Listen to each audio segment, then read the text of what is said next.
And now we're going to move on and do an at my best exercise. This exercise I love because it asks you to reflect on the contrast between when you are at your best and when you are at your worst. Turn to a new set of facing pages in your art journal, and you can actually write the words at my best. You can jot down some reflections. When you are at your best, how are you taking care of yourself? Begin to really notice what's going on when life is at its best for you. How do you see yourself? How do other people see you? What are your habits? What are your thoughts? What are your emotions? For me, when I am at my best, I have high energy. I feel like I can tackle anything that comes my way. I'm confident, I'm joyful, I'm in the flow, I'm relaxed, I'm upbeat, I am resilient. I feel like I'm capable, I'm funny, I'm loving. I have the courage to try new things and get out of my less effective patterns. I'm vulnerable. I can lighten up and not take things too seriously. I'm grateful. How are you when you are at your best? Just write down anything that comes to mind. And know that you can come back to this page anytime you like and add to it. When you are at your best, how are you taking care of yourself? What are your daily practices and your daily habits? For me, when I'm at my best, I am in my healthy daily routine. I'm getting plenty of sleep. I'm meditating twice a day. I'm getting exercise and fresh air. I'm eating nourishing food. I'm taking time to be creative because that brings me a lot of joy. I feel good in my body. I'm serving other people. I feel like I have the energy and the resources and the capacity to live my purpose, and it makes me feel fulfilled to do that. I've done specific things that day to nurture my body, mind, and spirit, like making notes about gratitude and daily joy in my art journal. I've been in the flow of giving and receiving love and positivity with loving words and actions. I really like myself when I'm at my best. I'm serving other people. I feel like I have the energy and the resources and capacity to live my purpose or my dharma, and it makes me feel fulfilled. What are those essential preconditions for you? What are you doing for yourself to allow yourself to be at your best? What kinds of self-care are you engaging in? Now let's look at the opposite. How are you when you are at your worst? What's going on with you? First, what do you notice about yourself when you're at your worst? Now, if nothing comes to mind, you can ask your loved ones to help you with this exercise. When I'm at my worst, it's basically the opposite of when I'm at my best, and I'm sure my loved ones would be able to comment on that. For me, when I'm at my worst, I have lower energy. I feel like things are obstacles in my path. I'm not confident. I'm not joyful. In fact, I'm probably cranky and grumpy. I'm not in the flow. I'm uptight. I'm stuck. I'm not resilient. I don't feel capable or worthy. My inner critic is constantly in my head with a running commentary on my life, keeping me from doing things. I'm definitely not funny. I don't really like myself very much when I'm at my worst. I'm not serving others because I don't even have the energy and resources and capacity to serve myself. I'm not taking care of myself. Life feels uninspired and kind of flat. I don't have the energy to be creative. I'm far from feeling fulfilled. How are you when you're at your worst? Just jot down anything that comes to mind right now. Know that you can come back to this page anytime and add to it. It's worth noticing what's happening with your self-care when life is at its worst for you. For me, when I'm at my worst, I'm not taking care of myself very well. I'm not in my routine. I'm not getting enough sleep. I'm not meditating regularly. I'm not getting enough exercise, fresh air. I'm not eating right. I'm not taking time for creativity. I don't feel good in my body. I'm not taking care of myself. How about for you? Just jot down anything that comes to mind and know that you can come back and add to the page anytime. For me, this particular exercise provides so many insights. One of my main insights is that every day I make choices. The choices I make have a direct bearing on my quality of life.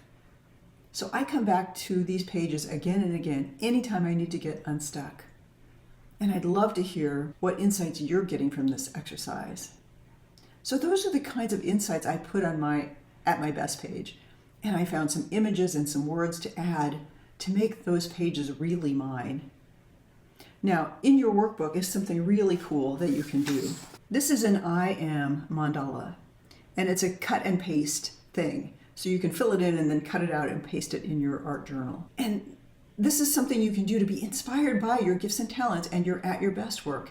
And you can put all of the words describing your gifts, your talents, and how you are when you're at your best. I put an example of mine in the workbook so you can see what I mean. Now you can always go to your point of stillness at any time, feel more centered and grounded.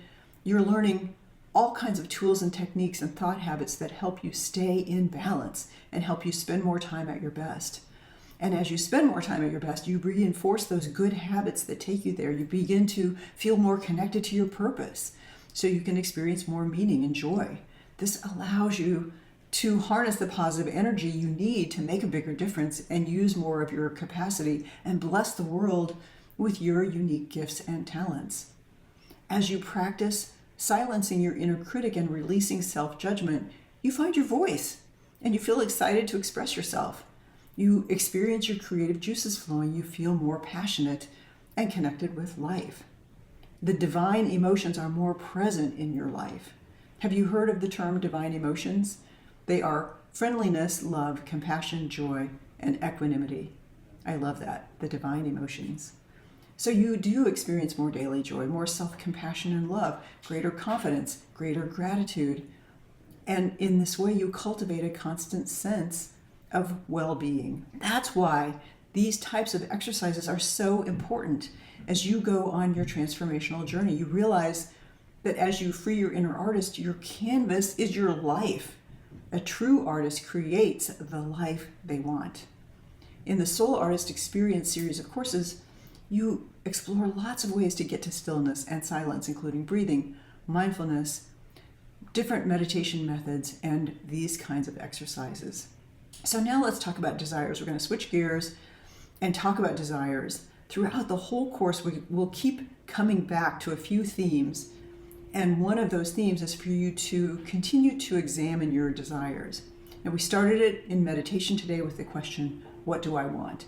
It's an enormously important question. And you do have some homework related to desires. Deep within you are ideas that are longing to be expressed.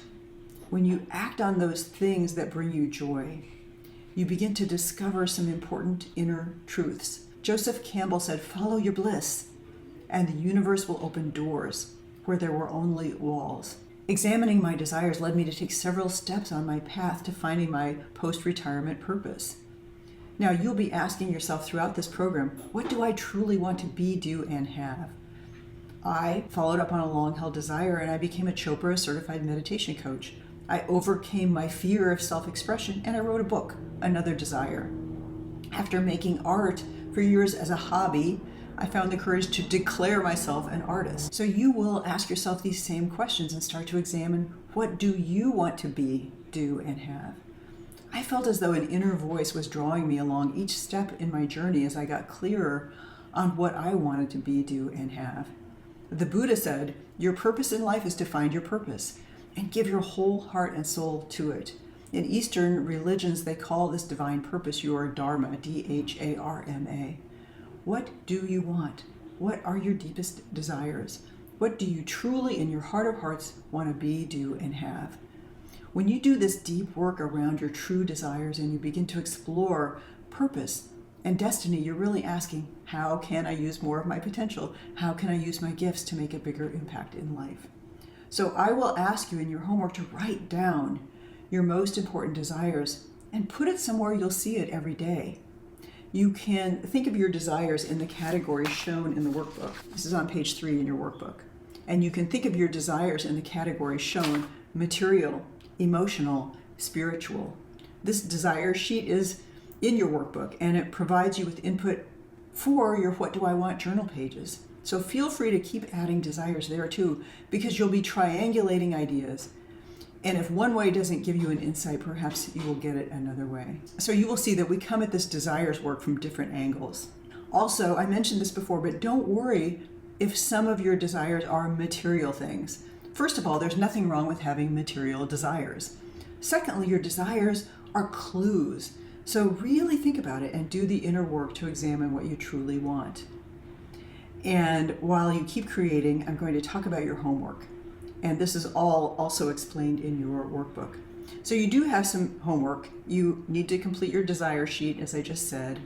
Continue to flesh out your At Your Best journal pages and your Gifts and Talents pages. I would love to see you post your work on our private Facebook page. The next homework assignment is to get into the habit of daily meditation.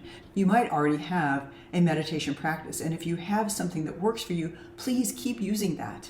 Now you have access to guided meditations to follow in case you need a method or you want to try a different method. Even if you can only get in 5 minutes a day, that will make a positive difference in your life. If you are an experienced meditator already, I invite you to deepen your practice. And if you aren't doing this, see if you can work up to meditating twice a day, once before breakfast and once before dinner. If you can't do that every day, then do what you can.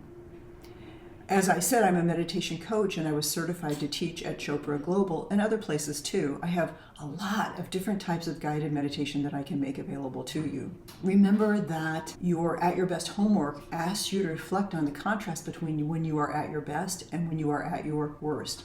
So really notice between now and the next class, when do you feel you're operating closer to your best self? Really pay attention. How are you taking care of yourself? As you gain insights, this also might feed into your Who Am I and What Do I Want and other pages. Similarly, spend some more time thinking about your unique gifts and talents. This is a time for you to do the deep inner work and get to know yourself on a whole new level.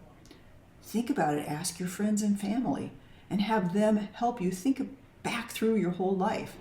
What did you do for fun as a kid? What talents emerged? Which of those grew? Which were suppressed? What talents do you most cherish? What talents have been identified by other people? Your insights will feed into your other pages. In our next class, we will do a mantra meditation to awaken creativity. We will create a mandala. We will experience kirtan, which is one of my favorite meditation techniques. We'll do a chakra clearing and a loving kindness meditation. So before we wrap up, I want to remind you that you are on a transformational journey and you want to continue to seek out your birds of a feather who are vibrating similarly to you. Before we go, let's take a few minutes and drop into that place of stillness and close our eyes. Settle in comfortably, bring your awareness to your heart center, and take some nice, slow, deep breaths, breathing in and out through your nose, and reflect what you did in class today.